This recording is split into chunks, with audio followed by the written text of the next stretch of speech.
So it started now. We'll see how many people log in.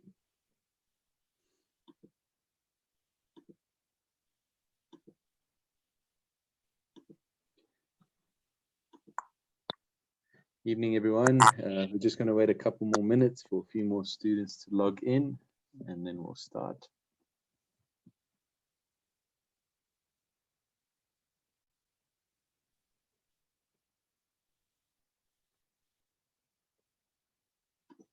Cool.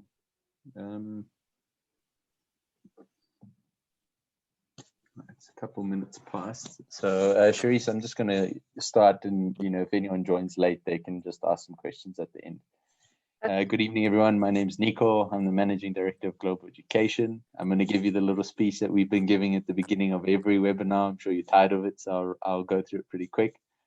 We're the local agency for about 250 universities worldwide, and we do the entire application and visa process to those universities. So how it works is students tell us what they want to study, where they want to study it, and we give you a list of universities that offer the program. We help you pick the right one for yourselves, and then obviously guide you through what documents are required in order to put in an application. Once you've given us all of those documentation, we will process everything for you, get you your offer, help you pick accommodation, and obviously help you with any additional testing that you may need to do.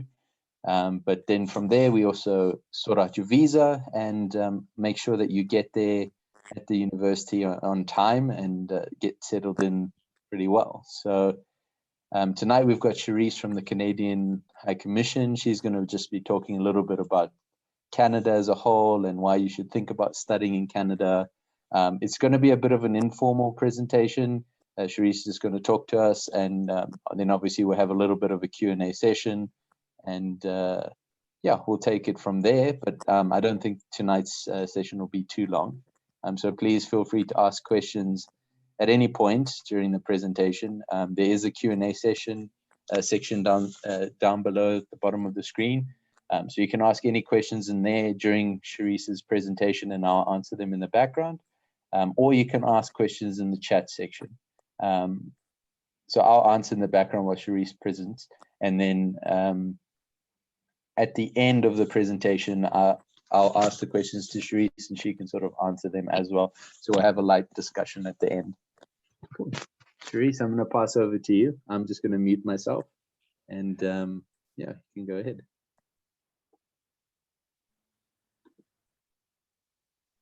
Do you want me to stop sharing my screen, or should we just leave this up? I can't see myself, so it's fine. I was looking out for myself. That's fine. Sorry. Hi, everyone. My name is Shuresse Kesonk, and I am the Trade Commissioner Assistant at the High Commission of Canada's Trade Office. And I promote education in Canada, in South Africa, Mauritius, Lesotho, Namibia, and Madagascar. We promote education in Canada under the EduCanada brand, and EduCanada is a brand that supports the international education offerings of Canada's provinces and territories.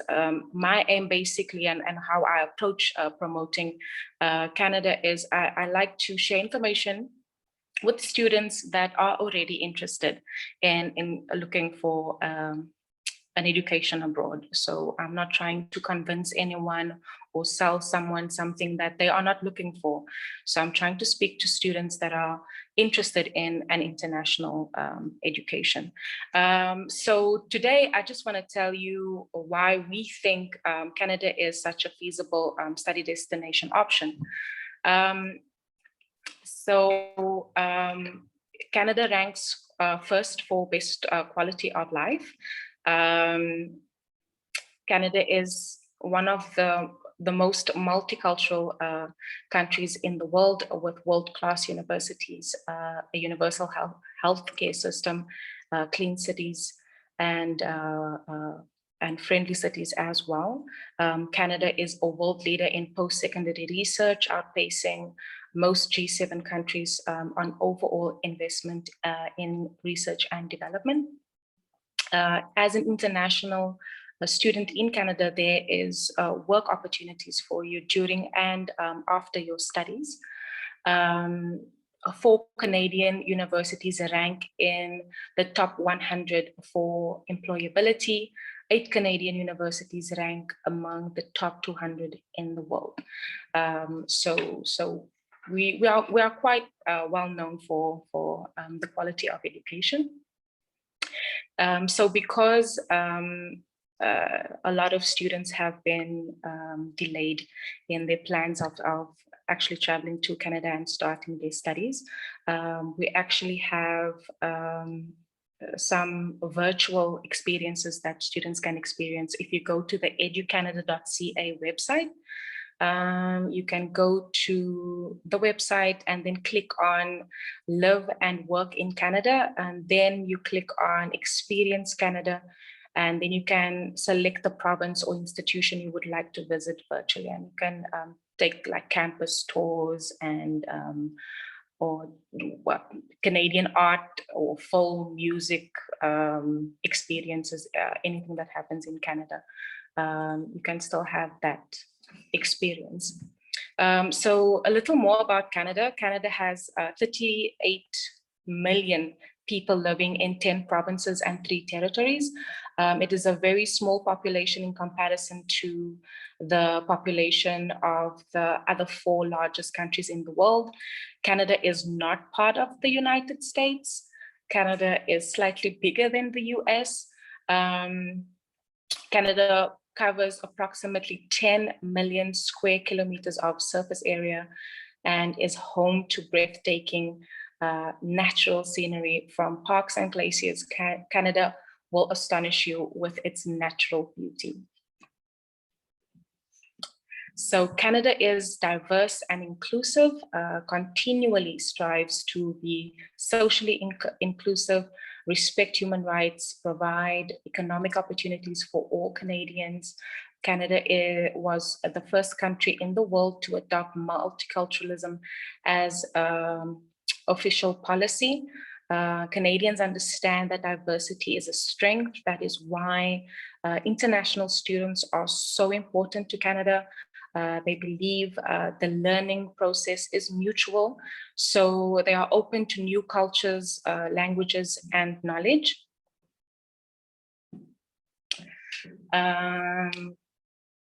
Canada is innovative. Canadian companies invest in Canada's innovation through research, partnerships, and institutions.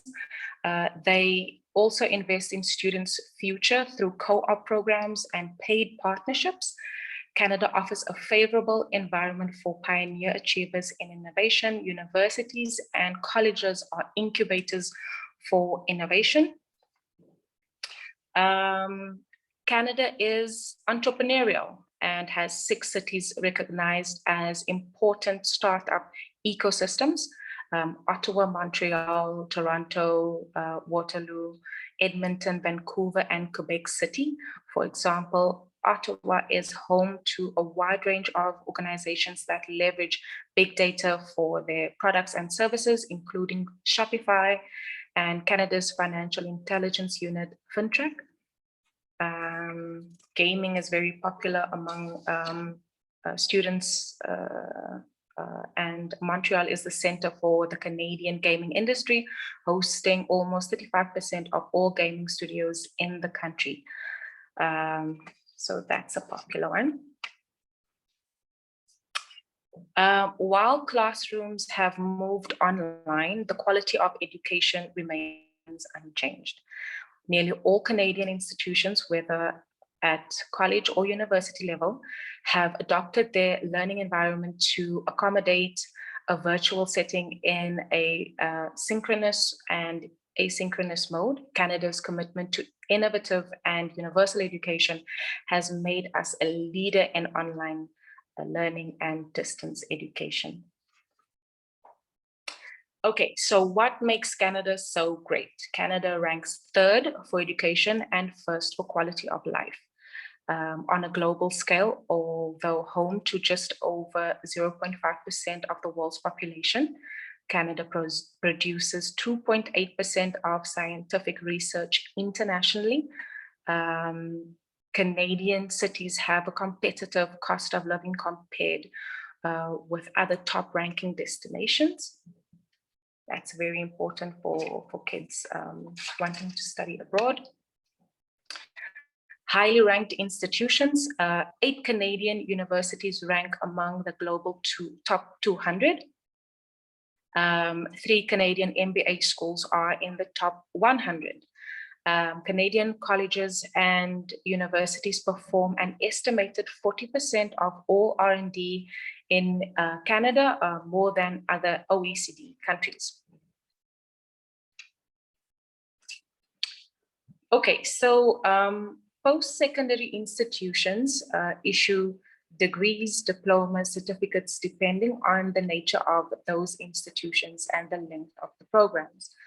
At universities, there is an emphasis on degree programs. Colleges, institutes, polytechnics, and all other institutions offer a broad range of credentials, from diplomas, and all other institutions offer a broad range of credentials, from diplomas and certificates to degrees and postgraduate programs. So what can you expect from a university in Canada? Outstanding array of quality assured programs, over 15,000 undergraduate and graduate programs at nearly 100 universities. Institutions range from large to research intensive universities to small undergraduate campuses. Canada's universities are linked to the international community through numerous active agreements facilitating the exchange of students, faculty, staff, and curricula, joint degree programs, and joint research programs. So just a little on colleges. So colleges, institutes, and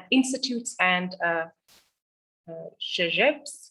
90% of college graduates are employed.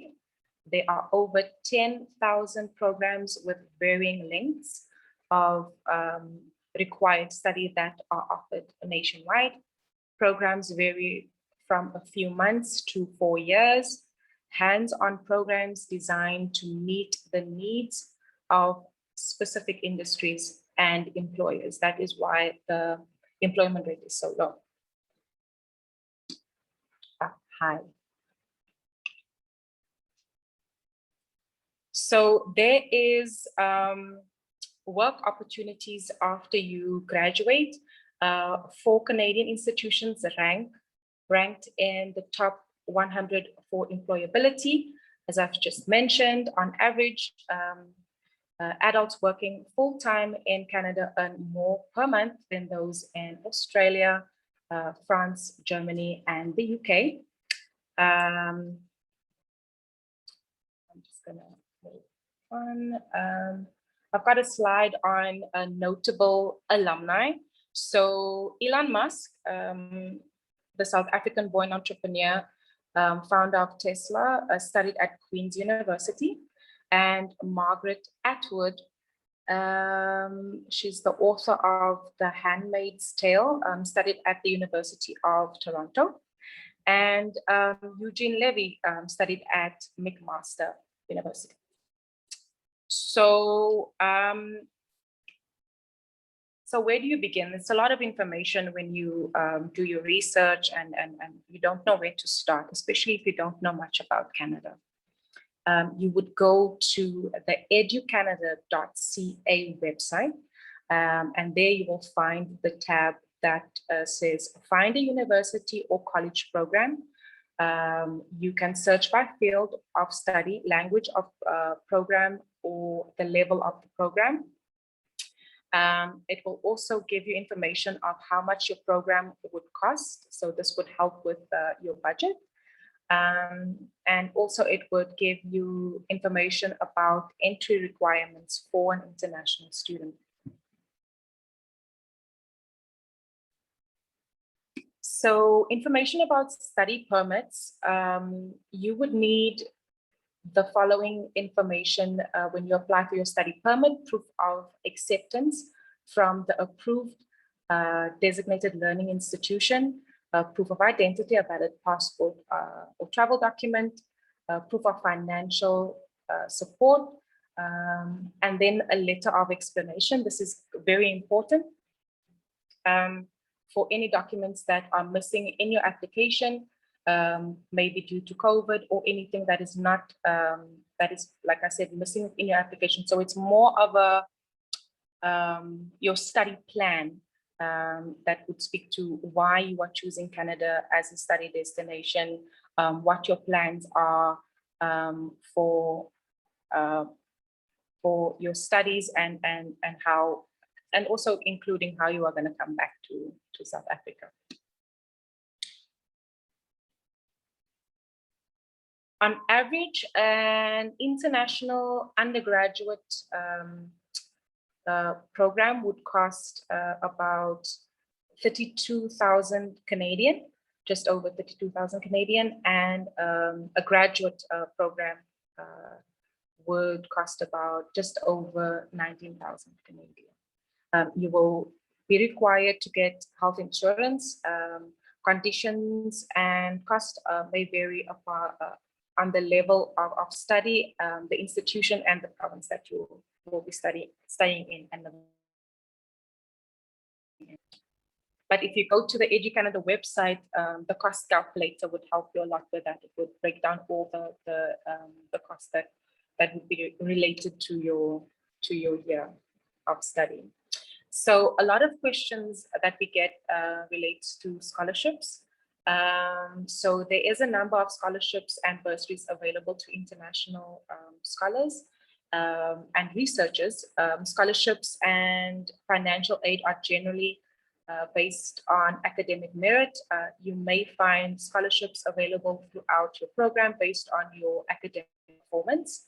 If you go to the EduCanada website, there is a tab for scholarships, and you can find more information on that.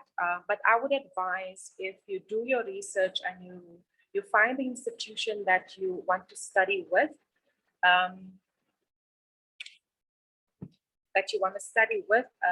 inquire about what scholarships they have available for international students, because chances are that there is scholarships available.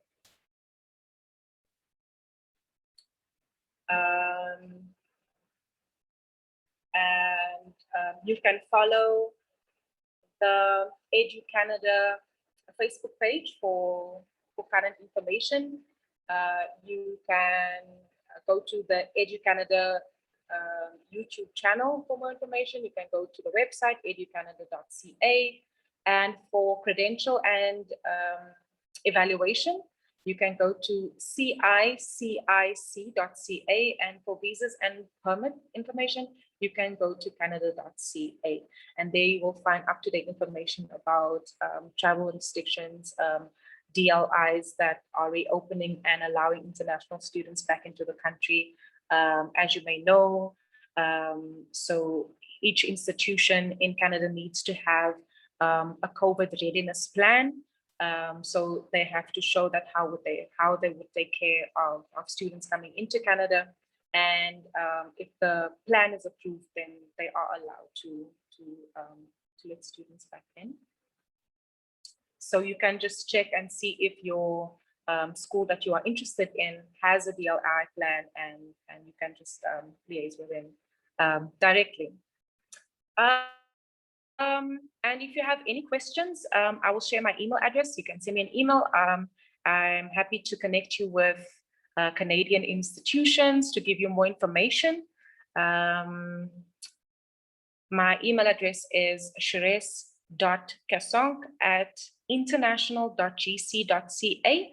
I'll repeat that. It's shuresse.kesonk@international.gc.ca. And that's my presentation.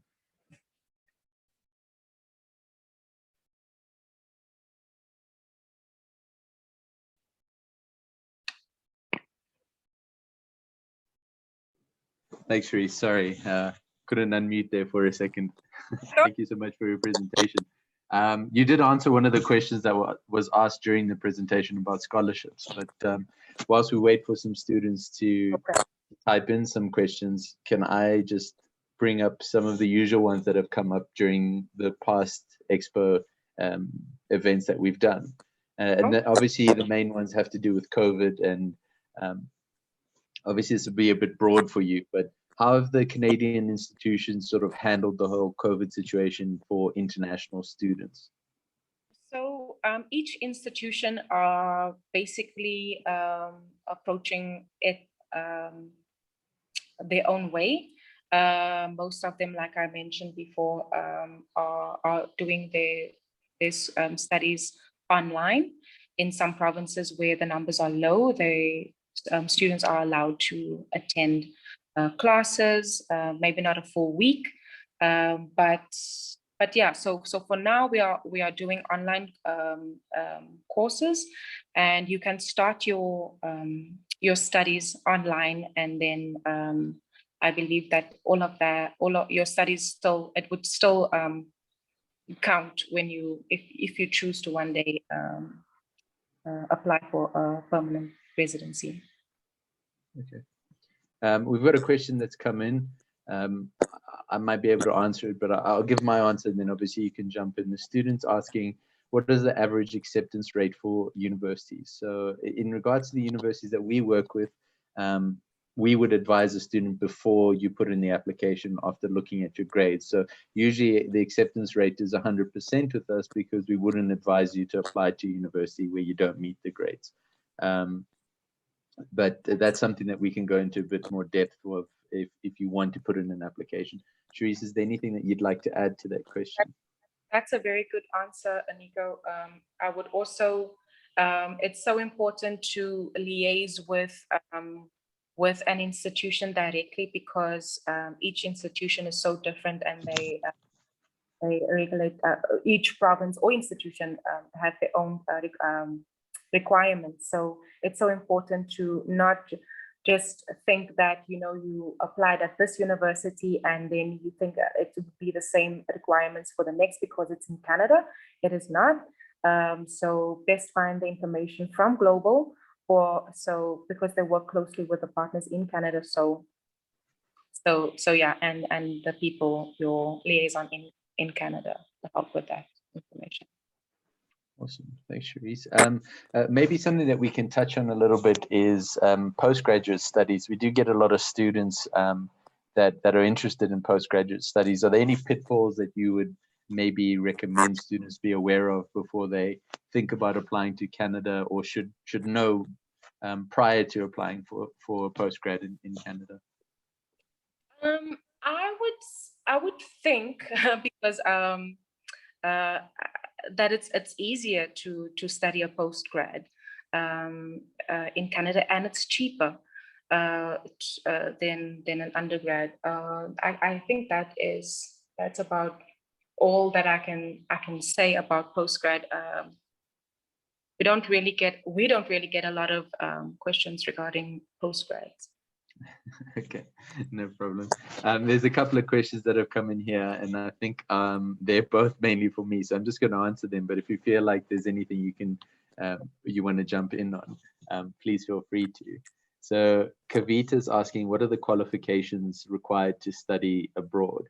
Kavita, all of the Canadian universities that we work with, and as far as I know, even the ones that we don't work with, do accept the South African matric. They sometimes do require some extra information, so like your grade 11 and grade 10 report, but majority of the time it is mainly just your matric results that allow you to apply. If you're in Zimbabwe and you do A-levels, or you are doing an international system like A-levels or IB, all the Canadian universities do accept those anyway. Shuresse, anything you want to add there? No, I think you are in a better position to answer. Okay. And then there's a question here from Layla, who wants to know, what does Global do in regards to helping students study internationally? So Layla, we are contracted to roughly 400 universities worldwide, and we assist students with the entire application and visa process. So how it works is a student will come in and say, Nick, I want to study accounting in Canada.